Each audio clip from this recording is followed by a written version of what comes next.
The impression that I'm getting now is that the presidency of Bola Ahmed Tinubu is barren of ideas. And so, jumping from one retrogressive idea to another, with particular reference to tertiary academic education in Nigeria. You started by insisting that anybody who will apply to a tertiary academic institution must be 18. Whereas there is no crisis that we are aware of in that regard. I've been in the university system as a teacher, or you want to call me lecturer, since the year 2001. And we have not had any problem with under 18 students. Under 18 students, as I kept saying, are among the best. You can check the records. So why do you want to tamper with a smooth system? And now you want to impose computer-based examination or test, computer-based test on the West Africa Examination Council and the National Examination Council of Nigeria.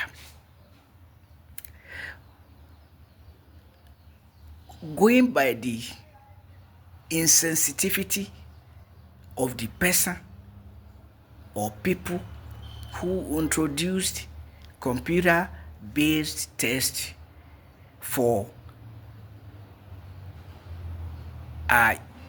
applicants to tertiary academic institutions in the name of the Unified Tertiary Matriculation Examination. Insensitive to the fact of paucity and scarcity of electricity in Nigeria, with particular reference to many villages and towns. Because even in some major towns like Ilorin, Ogbomoso, I think in those days after Ibadan, Ogbomoso is the next big town in the southwest. Ibadan was one of the biggest in West Africa and Africa. So even in Lagos, even in Abuja, electricity is not stable, it's erratic, and it's not pervasive. It's not everywhere. There are communities, even in towns like Lagos, Ibadan, or Ilorin, and other Kaduna, Kano, big towns like that, communities there, areas there where they can lack electricity for 2-3 weeks or months. So with all this chaotic situation, you are talking of villages where they don't even have electricity, and they have schools, primary and secondary schools.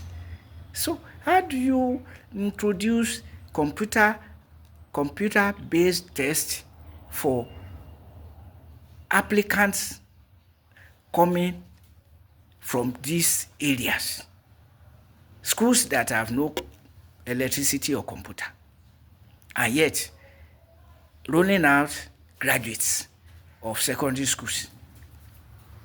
All these are not thought about just because computer-based is modern and easy for testing large number of persons.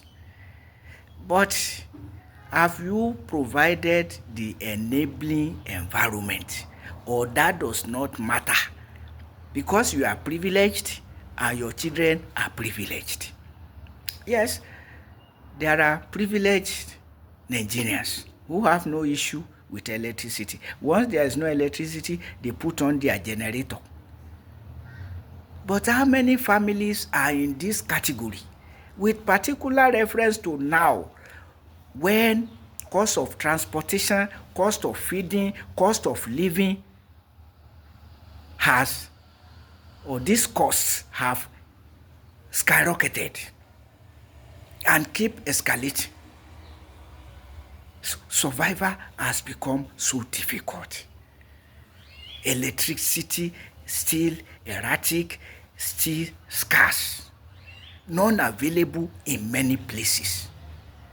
But where I'm going now is to say the so-called unified tertiary matriculation examination, UTME, is an unnecessary, spurious intruder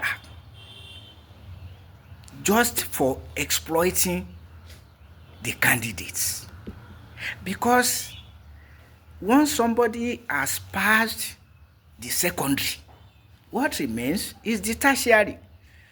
So other than for the admitting institution to do a test, possibly in terms of interview for the applicants, and if they are suitable, to admit them. The Joint Admission and Matriculation Board, its purpose was to regulate admission in a situation where there are more applicants than available institutions.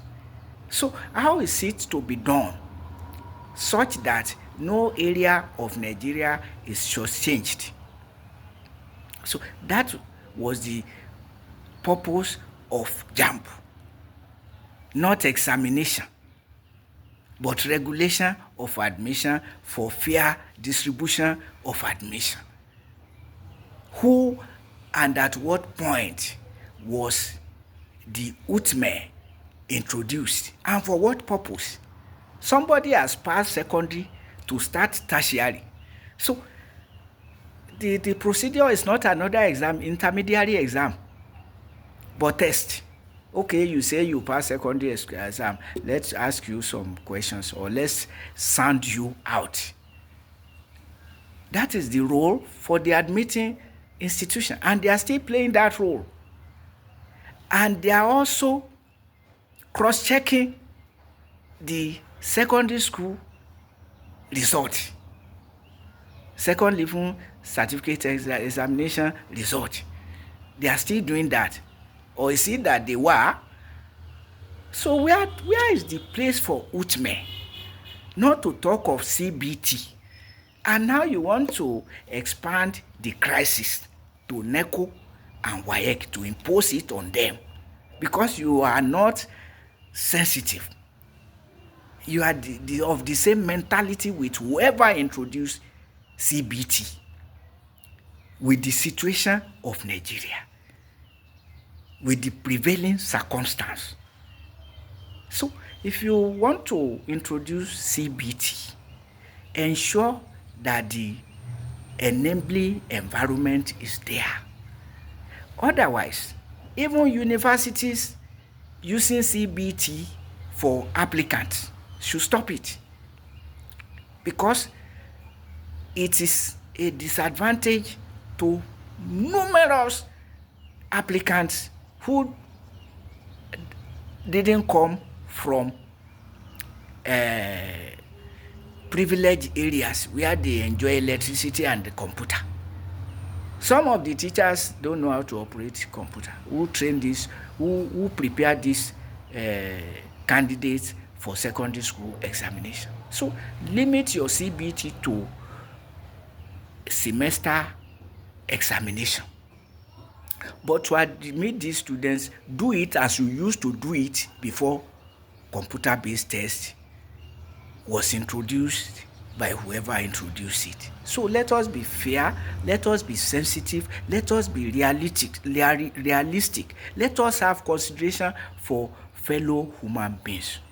Nigeria's rulers, for the most part, don't have consideration for the less privileged people.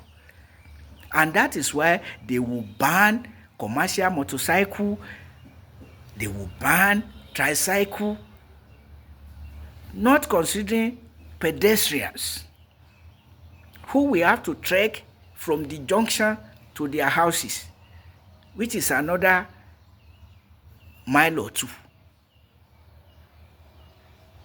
When are we going to continue just living for our own comfort?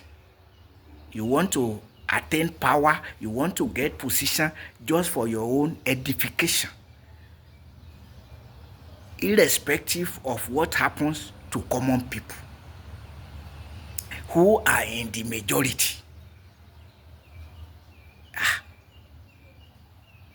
Hashtag bad government in Nigeria. Let's change the paradigm. Let's be more sensitive. Let's be more concerned. Let us be more practical for what will work for everybody and not just for a few. The good of the majority is the best policy.